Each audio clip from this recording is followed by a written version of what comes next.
Bonjour, bonsoir tout le monde, ici Profitroll sur la chaîne The Dragon Priest. On se retrouve sur un moteur, pour une fois, c'est pas un jeu vidéo, pour ceux qui suivent ma chaîne. Pour ceux qui viennent d'arriver parce qu'ils sont intéressés par la mécanique et puis qu'ils veulent voir, ben bienvenue. N'hésitez pas à vous abonner pour si jamais je refais des vidéos qui peuvent vous intéresser. Alors du coup, là on se retrouve sur un moteur Hyundai i20, c'est mon véhicule personnel pour le moment. J'ai débouché les entrées ainsi que l'entrée d'huile ainsi que la jauge pour pouvoir vidanger le moteur, car aujourd'hui c'est ce qu'on va faire, on va vidanger ce moteur pour changer l'huile, car elle est dépassée au niveau des kilomètres, donc il est temps de la faire. Bon, elle n'est pas dépassée de beaucoup, donc ça va. Donc je vais vous montrer comment faire pour ceux qui voudraient s'aventurer à faire leur vidange eux-mêmes pour pas dépasser, enfin pour pas payer trop cher au niveau des garages surtout. Et puis parce que des fois les rendez-vous on les a pas aussitôt au garage, donc si vous pouvez le faire à vous-même, bah, vous pourrez le faire plus tôt que en ayant le rendez-vous. Donc là je montre à la caméra que bah, mes tuyaux de haute pression de gasoil sont un petit peu rouillés. Bon, c'est pas hyper inquiétant parce que pour l'instant la rouille elle perfore pas, donc ça va, mais peut-être qu'à l'avenir il va falloir que je les change. Parce qu'en fait ce moteur là il est à nu, il n'y a pas de protection ni au-dessus ni en dessous, c'est ça qui est dommage. Sinon au niveau des niveaux que ce soit d'eau et de liquide de frein, je suis plutôt correct. Au niveau d'huile il était trop haut, du coup vu que je fais la vidange, bah, je vais l'enlever et puis je vais remettre le bon niveau. Parce qu'il était au-dessus du maximum et il faut jamais qu'il soit au-dessus du maximum ni au minimum, enfin en dessous du minimum. Du coup là il va être je vais le changer, donc je vais le mettre bien. C'est pareil, le véhicule a été accidenté, je l'ai acheté, il venait d'un autre pays, j'ai fait une grosse boulette, j'aurais pas dû acheter parce que du coup je me suis fait un petit peu avoir, mais bon c'est pas très grave, ça c'est mon problème. Ça arrive à tout le monde de faire des erreurs. C'était mon premier véhicule, c'était mon deuxième véhicule, mais bah, ça l'est toujours, mais après j'en suis pas mécontent, il roule bien, hein, donc il n'y a pas de problème. Donc c'est un moteur 3 cylindres avec à gasoil, hein, donc c'est pas voilà. Là ils ont fait une réparation sur la durite avec un bout de plastique de protection de gaine électrique. Je vois pas le rapport, enfin je vois pas l'intérêt. Surtout que le scotch il est mal collé, du coup il y a aucune étanchéité, donc c'est pas pour boucher une fuite, mais plutôt pour éviter que une surchauffe ou je sais pas quoi, alors que ça touche pas le moteur, je sais pas, c'est bizarre. Enfin bref, ils ont fait des petits bouinages à droite à gauche et ça c'est pas ouf. Donc une fois que vous allez ouvrir l'entrée d'huile en haut et la jauge que vous l'avez soulevée un petit peu, vous mettez rien au-dessus, vous faites attention qu'il n'y a rien qui tombe dedans, pas de poussière, rien du tout, parce que c'est direct dans le moteur, il faut éviter de mettre de la merde dans le moteur, parce que sinon forcément ça peut bousiller le système, hein, forcément. Du coup là, ben, on va bientôt se retrouver sur le côté pour que je vous montre un petit peu la voiture, mais je vais pas vous montrer le devant parce qu'il y a la plaque forcément. On sait jamais s'il y a des petits filous entre, enfin parmi vous qui veulent chourer ma plaque. Du coup voilà le côté de la voiture, ce que ça donne. Alors je vais pencher la caméra, désolé, c'est que je croyais que l'écran allait suivre, mais non. Du coup c'est sur le côté, je suis désolé, mais bon c'est comme ça. Donc voilà à quoi elle ressemble. La couleur j'aime bien, elle est un petit peu entre orange et bronze on va dire. Bon là elle est dégueulasse, elle est pas lavée, mais bon elle est bien comme bagnole. C'est une petite voiture citadine, c'est assez. J'ai l'impression que c'est assez récent malgré qu'elle est assez vieille. Enfin bref. Et du coup là vous allez mettre le cric en dessous pour lever le véhicule pour pouvoir couler en dessous et enlever le bouchon de vidange. Pour pouvoir vider tout simplement le moteur. Donc du coup moi j'ai pas de carter, mais si vous avez un carter il faut une clé soit à cliquer, soit une clé à pipe ou une clé plate, peu importe, vous prenez ce que vous voulez, pour dévisser les vis qu'il y a sous le moteur. Voilà. Parce que vous allez avoir besoin. Alors là, je vous montre en dessous. Parce que si vous avez un carter, vous allez rien voir. Alors, une fois le plastique enlevé, vous avez un gros bocal en dessous du moteur. Ça fait un genre de gros récipient en ferraille là. Et ben vous avez une vis qui se trouve soit en dessous, ou soit comme moi à l'extrémité au bout, dans l'endroit le plus bas du moteur. Donc là on voit très mal parce que j'ai pas de lumière, mais du coup la vis c'est le rond noir que vous voyez au bout de mon gant. Voilà. Et bah ce rond noir là qui est un peu vert, c'est une vis, voilà. Du coup, il faut une clé de 17 pour l'enlever, celle-là. Après sur les moteurs ça peut être différents modèles, ça peut être différentes tailles, ça peut être du 19, du 13. Ça peut être aussi des clés spéciales avec un emplacement carré à l'intérieur, un trou carré quoi. Il y a vraiment des constructeurs qui font un peu de tout et n'importe quoi, donc ils font pas standard. Tout le monde fait sa marque. Du coup, vous avez besoin de ces outils-là. Avec un grand cliquet, c'est plus facile pour desserrer parce que en général, c'est serré assez fort pour pas qu'il y ait de fuite. Et puis bah du coup, une douille, hein, c'est mieux. Et si vous n'avez pas, vous prenez une clé à pipe et puis vous mettez un petit bout de tube au bout. Mais pas trop long parce que sinon vous n'allez pas pouvoir le passer en dessous de la voiture, hein. Donc voilà. Parce que si vous n'avez pas de pont levant, vous êtes obligé de faire comme moi avec un cric et des chandelles. Donc vous n'avez pas le choix. Donc voilà.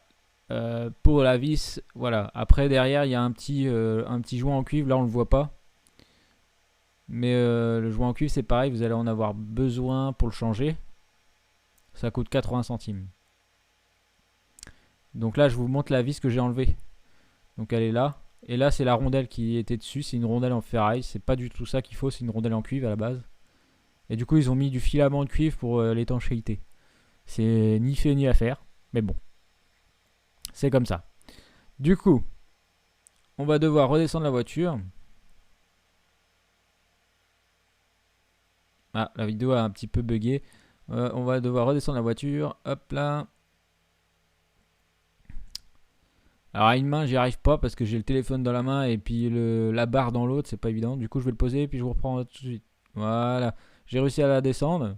Donc là, elle est sur sa position initiale, 0, hein, point le plus bas du véhicule. Du coup, l'huile peut s'écouler plus facilement dans le bocal pour ressortir là où il n'y a plus la vis, justement, et finir dans le bidon que j'ai mis en dessous. Un bidon ouvert que vous pouvez trouver sur Oscaro ou ailleurs, sur Internet, sur Amazon, sur tout ce que vous voulez, hein. Vous pouvez trouver un bidon de vidange, ça s'appelle comme ça. Ça permet de récupérer l'huile. Après, vous refermez les bouchons et puis vous pouvez vider l'huile. Donc là, j'ai sorti ma mallette avec tous les joints en cuivre. Donc du plus petit au plus gros, en sachant que le gros et le petit, on s'en sert quasiment jamais. Voilà, comme ça c'est fait. Ensuite, je vais ouvrir la boîte pour vous montrer et puis pour changer le mien. Donc du coup, là, hop là, ça y est, c'est bon, c'est ouvert. Donc là, j'ai un sachet avec les standards, hein, ceux qu'on utilise le plus. Donc il y en a des comme ça, des plats. Il y a aussi des formes un peu fendues qui s'écrasent pour qu'on puisse bien plaquer et que ça ne fuit pas. Donc ça revient pas forcément au même, mais c'est presque la même chose. Après, là, moi, sur ma vis, c'était un plat, donc je remets un plat. Je prends ma vis, voilà. Et hop, on repère laquelle rondelle de cuivre est du bon diamètre par rapport à la vis, car il ne faut pas trop grand ni trop petit si on veut que l'étanchéité soit optimale. Donc celle-là flotte un petit peu, mais elle prend tout le tour. Elle fait tout le tour de la rondelle. Donc c'est pas mal. Est-ce que j'ai mieux? Donc plus grand, c'est mort, forcément. Vous voyez qu'elle flotte, hein, encore plus. Et du coup, plus petit, si elle rentre tout juste, c'est mieux. Du coup, là, elle rentre tout juste et en plus, elle flotte pas. Quand je l'essaie de la faire pencher d'un côté ou de l'autre, la rondelle, elle tombe pas. Que si j'aurais pris l'autre, elle serait tombée d'un côté ou de l'autre. Et je vais vous montrer juste après l'écart que ça fait quand vous mettez une rondelle trop grande par rapport à la vis. Donc voilà, là j'en mets une trop grande par-dessus. Et du coup je vais zoomer pour que vous voyez. Là on voit bien là, regardez. Voilà, on voit qu'il y a un sacré écart, hein. Donc ça c'est trop grand. Hop, du coup celle-là elle est bonne. C'est comme ça qu'on repère laquelle est la bonne. Voilà. Donc maintenant que le joint en cuivre il est mis sur la vis, Il n'y aura plus qu'à la revisser une fois que que l'huile ça sera écoulé et qu'il n'y en aura plus dans le moteur. Moi, étant donné que mon moteur était chaud, l'huile elle a coulé comme de la flotte. Et du coup, je me suis fait un peu surprendre. C'est pour ça qu'il y a un peu de cambouis un peu partout. C'est parce que mes gants ils sont un peu pleins de cambouis parce que ça a giclé comme une femme fontaine, hein. Ça a giclé mais à mort quoi. Donc du coup, je vais être obligé de mettre ça en dessous. Voilà, pour reboucher le trou. Parce que bah, l'huile a fini de couler. Alors excusez-moi pour la blague de mauvais goût et puis voilà, hein, mais il faut bien rigoler de temps en temps parce que ça fait du bien. On est là pour vivre, hein. On n'est pas là pour se faire chier. Alors voilà, du coup, je revisse ça et on se retrouve dès que je peux couler en dessous de la voiture. Voilà, hop. Alors voilà, ça goûte encore parce que moi elle est vachement liquide, hein, c'est comme de la flotte, mais c'est bien de l'huile, hein. Il n'y a pas d'eau mélangée dedans, il n'y a pas de gasoil ou quoi que ce soit qui est mélangé à l'intérieur, donc il n'y a pas de fuite au niveau du joint de culasse, déjà c'est une bonne chose. Alors comment on repère une fuite? Bah, c'est facile, l'huile de toute façon elle doit être noire, noire, noire quand vous faites une vidange. Et voilà, c'est tout. Si elle est grasse comme une mayonnaise, c'est qu'il y a de l'eau dedans. Si elle sent le gasoil, c'est qu'il y a du gasoil dedans, tout simplement. Voilà. Donc là, vous remettez la vis à la main pour bien prendre le filetage, hein. Faut surtout pas faire à la clé, sinon vous pétez le filetage du bocal et après vous pourrez plus remettre de vis. Donc vous vissez votre vis à la main jusqu'au bout. De toute façon, dès que vous mettez la vis, ça goûte plus. Donc voilà. Bon, de préférence, il aurait fallu que le bocal soit vide, mais moi j'ai pas le temps. J'avais vraiment avec le couvre-feu, on n'a vraiment pas le temps en ce moment. Alors du coup, j'ai pas le temps d'attendre 3 heures que l'huile elle s'écoule. Surtout qu'elle est liquide comme de l'eau et là ce qui restait, c'était pas ce qu'il y avait dans le moteur, c'était ce qu'il y avait sur les parois qui glissaient le long du moteur. Donc forcément, ça pourrait attendre très longtemps comme ça. Du coup, là, c'est bon. Donc, du coup, une fois que ça c'est fait, vous prenez votre clé. Alors, la clé, moi, c'est du 17, mais ça peut être n'importe quoi. Vous prenez votre clé et hop, un grand cliquet et vous serrez. Tac. Donc, à une main, forcément, je vais pas serrer à fond, mais je serre un petit peu déjà. Et pour vous montrer. Mais bon, après, je vais serrer un peu plus fort que ça avec mes deux mains, hein, pour pas qu'il y ait de fuite. Voilà. Bon, techniquement, avec le joint en cuivre, il n'y aura pas de fuite, mais je vais serrer quand même un peu plus, parce que voilà, au moins la vis, ça se dévissera pas. Du coup, maintenant que le trou il est bouché ici, je peux enlever la gamelle qui est en dessous de la voiture, c'est-à-dire le bidon là, de récupération d'huile. Donc, il faut reboucher le bidon et puis le ressortir. Je vous mettrai dans la description le lien de quelques outils que vous pourrez avoir besoin et qui seraient sympas si vous en avez pas. Voilà. Donc maintenant que c'est bouché, on va se retrouver au-dessus.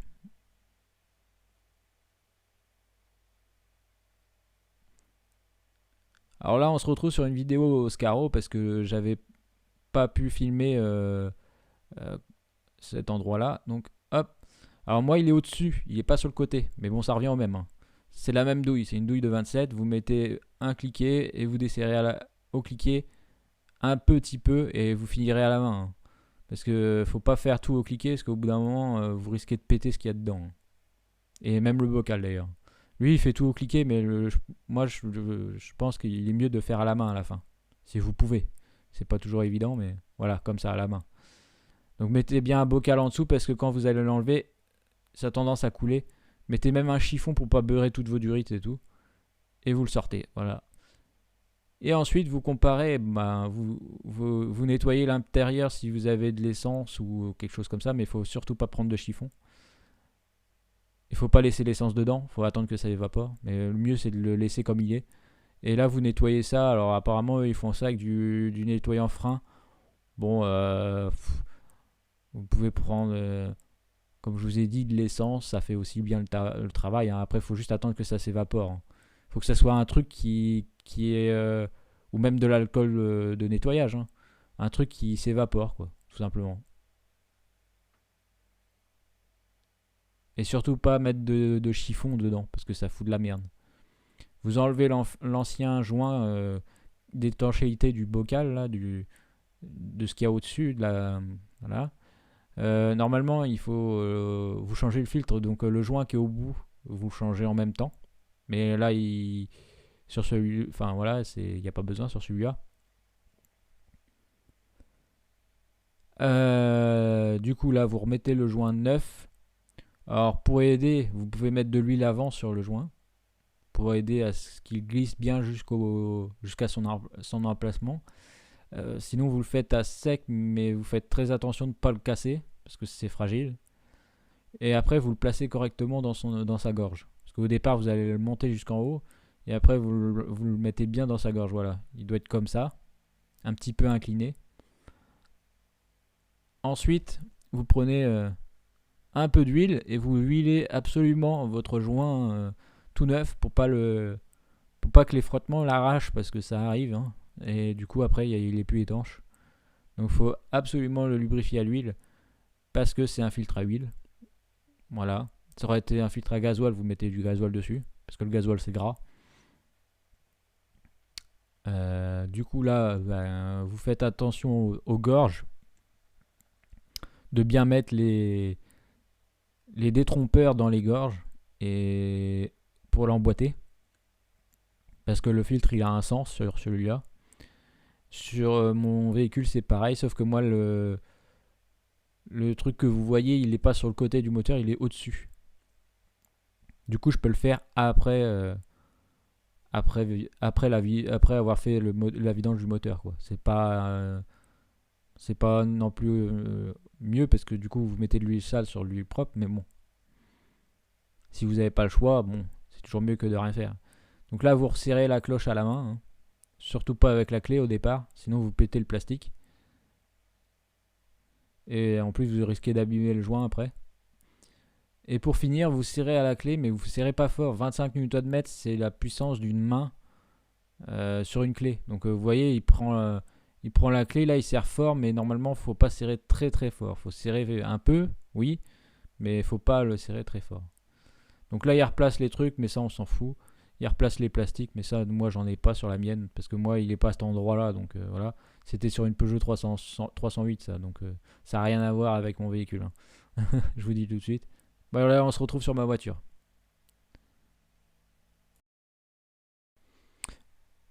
Alors voici, je vous montre les deux versions de filtres. Alors il y en a deux différents. Il y a celle avec la cloche en métal et et le filtre à nu qui se met à l'intérieur d'un récipient. Alors celui-là en ferraille, il est plus difficile à dévisser que l'autre, mais voilà, il y a les deux sortes. Alors moi sur mon moteur, c'est celui-là qui est à nu. Il n'a pas de coque en ferraille autour. Mais après sur chaque moteur, il y a des fils différents. Mais voilà, là vous avez les deux modèles. Voilà. On se retrouve pour la suite de la vidéo.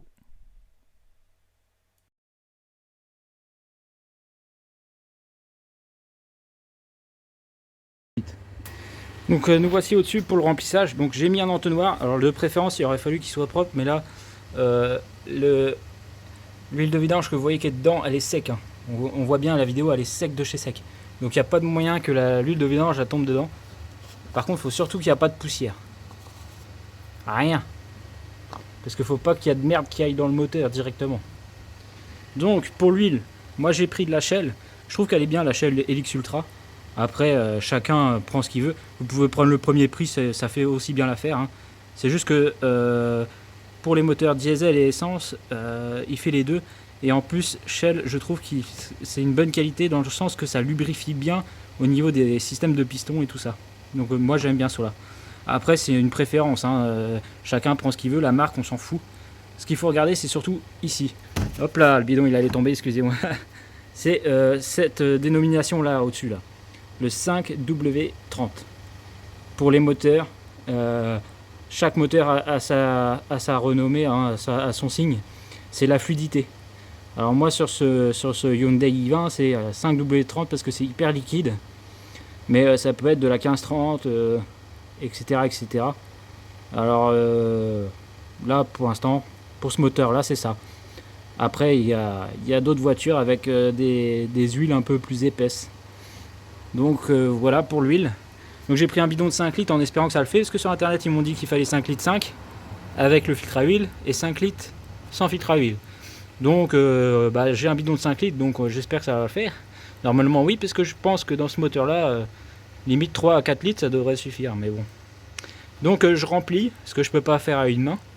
Je remplis et je vous retrouve pour la vérification à la jauge qui est ici. Une fois que le remplissage est fait. Donc vous pouvez compter au moins 2 ou 3 litres minimum. Voilà, à tout de suite. Donc on se retrouve, alors j'ai fait le plein d'huile, donc j'ai refermé le bouchon. Ouais, il est bien fermé. J'ai senti un doute là. Donc on peut vérifier la tirette. Vous allez peut-être pas voir grand chose, mais bon. Donc j'évite de la beurrer, hein. Donc ah là ça brille de partout, mais ouais, ça brille de partout parce que j'ai pas. Attendez, bah je l'essuie et on se retrouve. Alors voilà, j'ai essuyé la tirette, hein, du coup elle brille plus. On remet ça difficilement à une main, mais bon. On remet ça dans le trou, hop, on plonge à fond et on ressort aussitôt pour pas que ça colle sur les bords. Et là vous pouvez voir, enfin on voit pas très bien, mais ah si, là on voit, ça brille jusqu'au trou, en dessous du trou. Donc en fait le trou du bas c'est le minimum. Enfin le trou du bas, celui-là qui est vers le moteur c'est le minimum, celui-là qui est vers moi c'est le maximum. Donc je suis entre les deux, mais je suis plus full que vide. Je suis au trou du haut, donc je suis à... En fait je suis bien quoi. Il faut pas dépasser le maximum, faut pas être en dessous du minimum. Là je suis juste en dessous du maximum, donc c'est ce qu'il faut. Il faut ça et pas plus. Donc j'ai mis 5 litres d'huile, c'est énorme. Je savais pas que sur ce moteur là il fallait 5 litres. Mais c'est énorme, j'ai jamais vu un moteur avec autant d'huile. Bref, en même temps c'est un kit chaîne, il n'y a pas de courroie. Au moins j'ai pas les distries à faire. Donc du coup c'est impeccable. Alors du coup ouais, 5 litres d'huile et le machin il est plein, donc c'est nickel, parfait. Pensez à marquer le nombre de kilomètres qu'elle avait quand vous avez fait la vidange. Qu'est-ce que vous avez changé lors de la vidange. Et vous marquez ça dans le bouquin de la voiture, comme ça vous êtes sûr de le retrouver à chaque fois. Et vous mettez au pire la date, comme ça vous savez que dans un an vous devez la refaire, même si vous n'avez pas fait les 15 000 km sur ce moteur là, mais bon ça peut être 20 000, 25 000 sur d'autres moteurs. Si vous n'avez pas fait le nombre de kilomètres dans l'année, il faut le faire tous les ans. Donc là par exemple ça faisait un an et j'avais fait pile poil le nombre de kilomètres, voire un peu plus, parce que j'ai pas eu le temps de le faire avant. Mais voilà, du coup impeccable. Donc sur ce, bah, je vous laisse, hein, c'était Profitroll sur la chaîne The Dragon Priest. Et j'ai pas grand chose d'autre à dire là-dessus, hein. On a fait le tour, on a vidangé, on a regardé l'huile qu'il fallait, on a mis le joint du bouchon en cuivre et on a fait le remplissage et c'est nickel. Voilà, une vidange gratos. Alors oui, j'ai payé 40 € le bidon d'huile, voire 41. Bon, c'est pas ça qui coûte le plus cher. Et le joint, ça coûte 80 centimes. Donc ça vaut rien, hein. Comparé au prix que vous payez en garage pour une vidange, autant le faire soi-même. Donc pour ceux qui veulent bricoler et faire juste une vidange, c'est de l'entretien, c'est rien. Eux-mêmes, bah maintenant vous savez faire, vous n'avez plus qu'à essayer. Franchement c'est pas dur, hein. Même moi j'y arrive. Je fais pas des distries, des trucs comme ça parce que je suis pas mécano. Mais par contre les vidanges c'est de l'entretien du véhicule, ça je sais le faire. Parce que ça me coûte moins cher tout simplement. Je sais même changer les plaquettes de frein. Alors voilà, bon là je vais pas le faire parce que ben, j'ai pas ce qu'il faut, j'ai pas les plaquettes, mais le jour où je pourrais le faire, je le ferai. Et puis voilà, hein. Et il y a d'autres trucs que je pourrais vous montrer, que je sais faire, mais ce que je sais pas faire, de toute façon j'y touche pas, c'est simple, je préfère le laisser au garage. Voilà. Alors c'était Profitroll, je vous dis ciao, à la prochaine sur un autre véhicule ou sur un jeu vidéo comme j'ai l'habitude de faire. Ciao tout le monde, bye.